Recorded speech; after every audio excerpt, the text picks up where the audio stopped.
여호와께서 집을 세우지 아니하시면 세우는 자의 수고가 헛되다는 말씀 생각해 보고 있죠.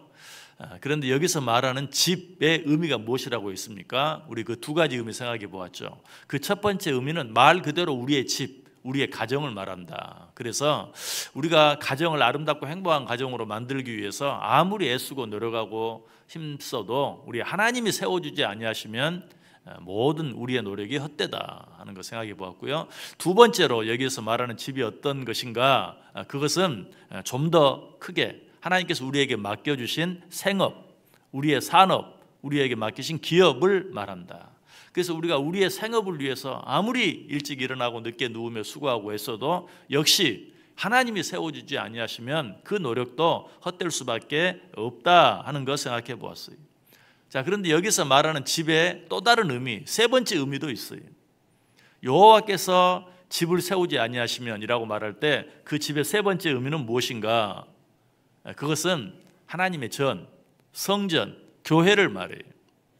마가복음 11장 17절에서 분명히 말하죠. 내 집은 만민이 기도하는 집이다. 여기서 말하는 집이 뭡니까? 하나님의 성전, 교회를 말하죠. 우리의 가정과 우리의 생업은 말할 것도 없고 하나님의 몸된 교회는 더더욱 하나님이 세워주지 아니하시면 우리의 모든 노력이 헛될 수밖에 없는 것이죠. 자, 그 가장 확실한 증거가 역시 오늘 본문 속에 있어요. 자, 시편 127편 앞에는 분명히 제목이 붙어 있죠. 그 제목이 뭐라고 되어 있습니까? 솔로몬의 시, 곧 성전에 올라가는 노래라고 되어 있어요. 자, 이 성전을 누가 지었습니까? 솔로몬의 아버지인 다윗이 이 성전을 짓기 위해서 얼마나 애를 쓰고 노력했습니까? 이 전을 짓기 위해서 얼마나 많은 것들을 준비했습니까? 그러나 하나님이 허락하지 아니하시니까 그 전을 지을 수 있었습니까? 없었습니까? 그 전을 짓지 못했어요. 결국 이 전을 누가 지었습니까? 그 아들 솔로몬이 지었어요. 아버지 다윗은 성전을 짓기 위해서 그렇게 많이 노력하고 애쓰고 준비했지만 솔로몬은 어때요? 그렇게 하지 않았어요. 아버지가 다 준비해 놓은 것으로 너무 쉽게 솔로몬은 이 하나님의 성전을 지었어요. 이 말이 무슨 말입니까? 아버지 다윗은 성전을 지으려고 그렇게 쓰고 노력했지만 하나님이 허락하지 않으니까 안 되더라. 그러나 솔로몬은 어때요? 성전을 짓기 위해서 그렇게 아버지처럼 애를 쓰고 노력한 것도 아닌데 하나님이 허락하시니까 되더라는 것이. 자, 이 사실을 보면 오늘 본문이 말하는 집이 하나님의 전, 교회를 말한다는 것이 너무 분명하죠. 이 일 앞에서 솔로몬은 지금 고백하고 있어요. 뭐라고? 여호와께서 집을 세우지 아니하시면, 무슨 말이라고요? 여호와께서 교회를 세우지 아니하시면 세우는 자의 인간의 모든 노력과 수고는 다 헛될 수밖에 없다라고 말하고 있어요. 이처럼 우리의 모든 일은 하나님의 손에 달려 있어요. 그러나 우리가 아무리 노력하고 애써도 하나님이 함께 해주지 아니하시면, 허락해 주지 아니하시면 그 모든 노력과 수고는 헛될 수밖에 없다. 하나님의 몸된 교회는 더 말할 필요도 없다. 우리 자신과 가정도 그러하지만 교회는 더더욱 영적 공동체잖아요. 그러므로 교회는 그리스도께서 당신의 피로 값주고 사신 당신의 몸인 교회로서 하나님이 함께 해주지 아니하시면 결코 아름다운 교회로 세워 나갈 수 없다. 그렇다면 이 교회를 위해서 우리가 가장 먼저 해야 될, 가장 애써야 할 일은 뭘까요? 아까 하나님의 몸된 교회 성전을 가리켜 예수님이 뭐라고 말했어요? 내 집은 만민이 뭐하는 집이다? 기도하는 집이다. 그렇다면 주의 몸된 이 교회를 위해서 우리가 가장 먼저, 가장 많이 힘쓰고 애쓰고 노력해야 할 일이 무엇일까요? 하나님께 기도하는 일이. 교회는 어떤 곳이라고요? 하나님의 몸된 교회. 교회의 주인이 누구시라고요? 하나님이 주인인 교회. 하나님의 몸된 교회, 하나님께서 주인인 교회를 아름답게 세우기를 위해서 어떻게 해야 되겠어요? 그 교회의 머리가 되시고 그 교회의 주인이 되시는 하나님께 우리가 간절히 기도해야 돼요. 우리가 교회를 위해 기도하지 않으면 교회는 어떻게 될까요?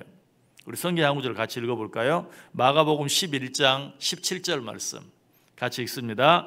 이에 가로되 이르시되 기록된 바 내 집은 만민이 기도하는 집이라 칭함을 받으리라고 하지 아니하였느냐. 너희는 강도의 소굴을 만들었도다 하시매. 무슨 말인 것 같아요? 너희가 교회를 위해 기도하지 아니하면 교회를 강도의 구렬로 만드는 것과 같다는 의미. 너무 심한 말 아닙니까?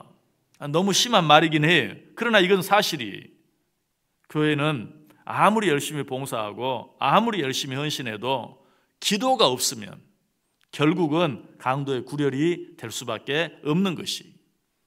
그러므로 하나님께서 허락하신 이 아름다운 전을 강도의 구렬로 만들지 않기 위해서는 무엇부터 해야 한다? 기도부터 해야 돼요. 무엇을 가장 힘써야 한다? 기도하는 일에 가장 힘써야 돼요. 우리가 그렇게 해야 하는 이유는 우리들이 해야 할 일이 너무 많지만 그 일이 어떤 일이든지 기도 없이 될 수 있는 일이 하나도 없기 때문에 그래요. 기도가 없으면 모든 것이 헛것일 수밖에 없기 때문에 그래요. 무엇보다도 교회는 기도가 없으면 껍데기에 불과해요. 기도 없이 봉사하면 어떻게 됩니까? 금방 시험에 들어요. 기도 없이 전도를 하면 어떻습니까? 복음의 능력이 전혀 나타나지 않아요. 기도 없이 헌금하고 구제하면 어떻게 됩니까? 다 내 자랑만 되고 내가 교만해지기만 해요. 전도하고 봉사하고 헌금하는 일뿐만이 아니, 말씀을 듣고 배우는 일까지도 기도하지 아니하면 그 말씀이 사람을 살리는 말씀이 되는 것이 아니라 사람을 죽이는 말이 돼요. 아유, 그것도 몰라? 기도하지 않으면 그렇게 돼요. 기도하지 않으면 아는 게 병이 돼요. 기도하지 않으면 차라리 모르는 게 나아요. 기도하지 아니하면 절대로 교회가 교회다워질 수 없다. 절대로 교회가 아름답고 행복한 교회가 될 수 없다는 것이. 여러분, 이 사실은 교회가 어떻게 시작되었는가 하는 것을 보면 더 잘 알 수 있어요. 자, 교회가 초대교회, 신약시대의 교회가 어떻게 시작되었습니까? 신약시대의 교회는 초대교회죠. 이 초대교회가 어떻게 시작되었어요? 오순절 성령 강림 사건으로 시작되었어요. 자, 그런데 오순절 성령 강림 사건은 어떻게 시작되었습니까? 예수님의 제자들을 비롯한 120문도가 다락방에 모여 전혀 기도하기를 힘쓸 때 오순절 성령 강림 사건이 일어났어요. 그 오순절 성령 강림 사건으로 말미암아 초대교회가 시작되었어요. 그 초대교회가 신약시대 교회의 시작이 되고 기원이 되었어요. 자, 기도로 시작된 교회가 어떻게 해야 평안하고 아름답게 잘 유지될 수 있을까요? 기도해야만 가능해요. 기도로 시작된 교회가 기도 없이 결코 하나님 보시기에 아름다운, 또 우리들에게 정말 은혜가 되고 기쁨이 되는 그런 아름다운 교회가 될 수 없다는 것이. 그러므로 교회는 그 시작도 기도해야 하고 그 진행도 기도로 진행돼야 되고 오직 마치는 것도 기도로 마칠 수 있어야 돼요. 기도함으로 행하는 일만이 의미가 있어요. 기도하지 않고 행하는 일은 모두가 헛된 일이 될 수밖에 없어요. 왜 그렇습니까? 오늘 본문이 분명히 그 답을 말하잖아요. 여호와께서 집을 세우지 아니하시면 그 세우는 자의 모든 수고가 헛될 수밖에 없기 때문에 그래요.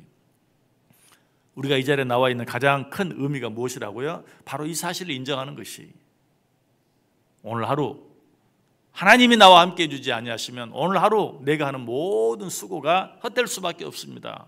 그래서 나는 오늘 이 하루의 첫 시간에 이 자리에 나왔습니다. 하나님, 이 하루도 나를 도와주옵소서. 우리의 가정을 지켜주시고 우리의 생업을 지켜주시고 우리의 교회를 지켜주옵소서. 나와 함께 해주시고 우리 가정과 함께 해주시고 내 생업과 함께 해주시고 우리 교회와 함께 해주옵소서. 이렇게 기도하고 이 하루 시작하기 위해서 우리가 이 자리에 나와 있는 것이, 오늘 하루도 오직 기도함으로 우리의 모든 수고가 헛되게 되는 것이 아니라 아름다운 결실로 드러나는, 특별히 저와 여러분의 기도로 말미암아 주의 몸된 교회를 위해 수고하는 우리의 모든 수고들이 30배, 60배, 100배의 아름다운 열매로 나타날 수 있게 되기를 주님의 이름으로 간절히 축원합니다.